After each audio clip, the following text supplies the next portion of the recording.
Donnie and Dolly. The team is supported by ableauctions.ca. Closing your business? We can help.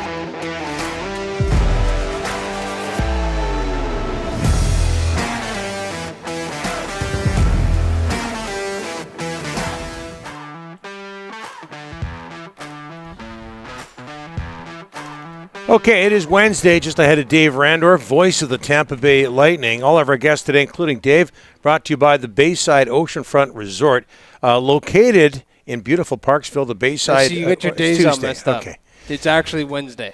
I'm excited because Dave's. I'm getting. I know. Apparently, yeah. You got the wrong sponsor. Yeah, I got the wrong sponsor. Yeah. It's Wednesday, so all of our guests today brought to you by the Alberni Power Marine RPM Group. Located in Port Alberni, Alberni Power Marine is one of Vancouver Island's most trusted boat dealerships. I'm booting this thing around. The largest Mercury Marine dealership in Canada. Their service team just won for the fourth straight year. CSI score above the national average. Make your appointment for the 2022 boating season at albernipowermarine.com.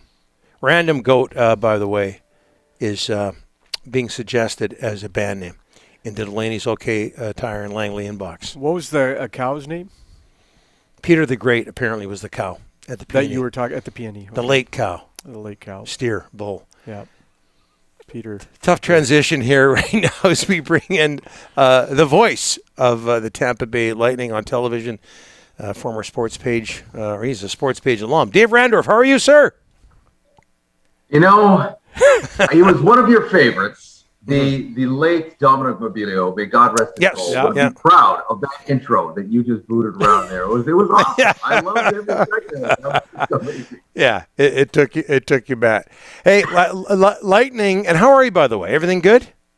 Yeah, everything's great. Yeah, here we are again. I'm privileged to have a front row seat to another amazing playoff run. So, conference finals, it's exciting to just be around this team and watch what they're doing. So everything's good. Weather's nice. Try to mix in a little bit of golf, but it's all good. Thanks. Yeah, rub it in, Dave. It's raining here today. We really appreciate that. Give me a Tampa Bay weakness right now, Dave. Is there one? Boy. Not the city, the team. Yeah. Well, that's, you know what? I've just been asked, how great are they? How are they doing it? I've never really thought of deficiencies, but listen, let's be honest here. They allowed 49 shots in their last game against the Florida Panthers. Yes, they won. It was an exciting atmosphere as the crowd really got revved up to see them push over the hump, and Vasilevsky got the shutouts. But 49 shots against is the most they've allowed in a regulation playoff game in franchise history. So this kind of harkens back to a problem they have had in the last, I want to say 2 months now, at times relying too much on Vasilevsky, having too many defensive breakdowns.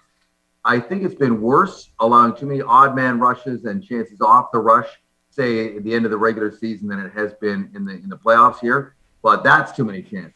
And whether or not they just got beaten to the puck on too many occasions the other night against a desperate Florida team that was trying to stay alive, or whether they were back on their heels a little bit too much. I think they have to make sure they stick to their defensive structure because right now they're getting all the timely goal scoring they need from up and down the roster, and they're clearly getting the goaltending. But, as good as Vasilevsky is, they probably have a tendency at times to rely upon him too much. So if there's one criticism and one weakness, that might be it. But I'm nitpicking right now. I really am.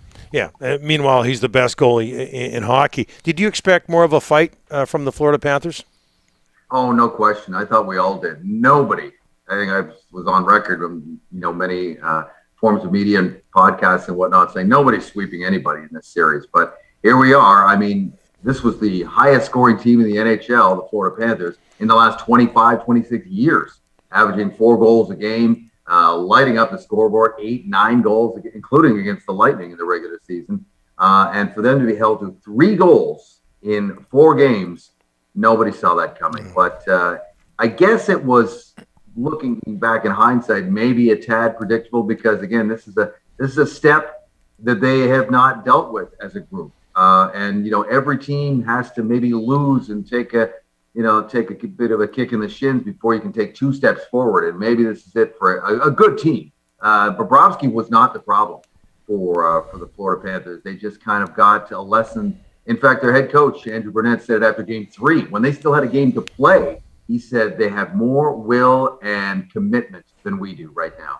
And that's kind of what the lesson was there. But no, nobody saw a sweep coming. But the way the Lightning have snapped into form here, we've seen this movie before, and they're going to be tough to beat going forward. I can guarantee you that.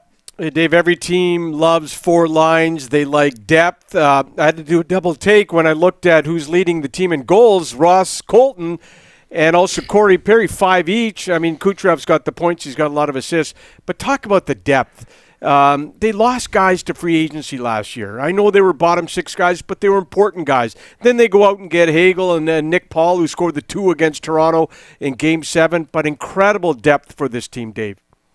Yeah, you've hit on a lot of notes there. You know, I was going to go back to Game 7 in Toronto. Nick Paul, last time he was in the Stanley Cup or into the playoffs, he was playing for the North Bay Battalion in the Ontario League in a series against Anthony Cirelli.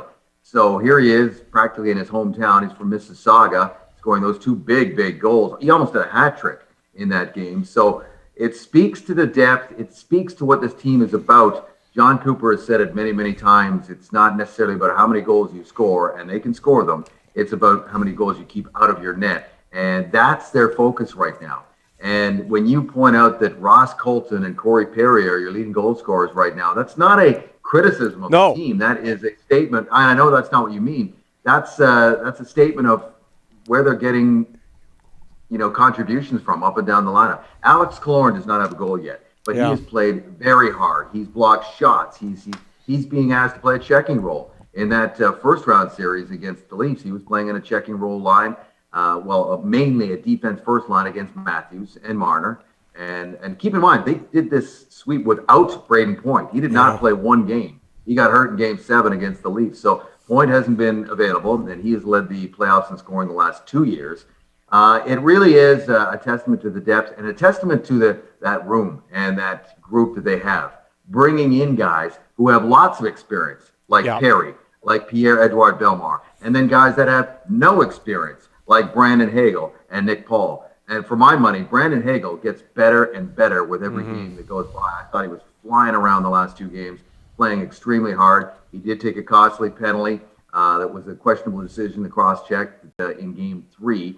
But overall, for his first trip into the Stanley Cup playoffs, you can see why the quote out of Chicago from Jonathan Toews was, "Really? We're trading this guy and we're serious about getting better?" That was the quote from the captain of the Chicago Blackhawks. And we're starting to see why he said that. Okay, and Dave, one more. Scott Walker, who has left the Canucks organization as an assistant coach, went on record yesterday as saying something to the effect of, "Show me a Stanley Cup winner that uses analytics." Do you have any idea? Tampa Bay has won the last 2 Stanley Cups. Do you have any idea how much the Lightning depend on analytics? You know what? I can't sit here and say I know exactly. They've got an analytics guy for sure. And I speak to them frequently. How much they lean on them, I think they're aware. I think every team right now is aware. Nobody's going to just say, I don't need the fancy nerd stats, as some coaches like to refer to them. They are aware. I mean, John Cooper is a bright guy, and he's going to use every bit of information he can with his staff of Derek Lalonde, Jeff Halpern, another real deep thinker, good and intellectual mind, and Rob Zettler as well. But they rely more on what he calls their recipe and their structure, and what they have learned since they were swept themselves 3 years ago by the Columbus Blue Jackets. The lessons learned there, you can't be stated enough. This is what you're seeing right now from the Lightning. They have not lost since, as John Cooper said the other night. 10 series in a row since that sweep, and those were some hard lessons learned about playing defensively and with more structure. So they don't really change. Yes, they've got the best goalie in the world. That's allowed, and that's a luxury. But they also play well in front of them. Okay. Jim Sandlak called. He's waiting for that videotape, just so you know. That might be the most inside information I've ever talked about on the show. Hey, you know what? I texted the host recently because his son, Carter, is made his NHL debut as an official recently, late in the regular season. So I texted him. And he was thrilled and very excited that his son had made it that far. Yeah. Well, make a videotape of Carter's best moments as an official and get back to us, okay? Okay, I will do. Will do, boys. Okay. Great to hear from you, Dave. All the best. Thanks for having me, Donnie, Dolly. Always a pleasure to talk to you, boys. You bet. Thanks, Dave. Thanks, Dave.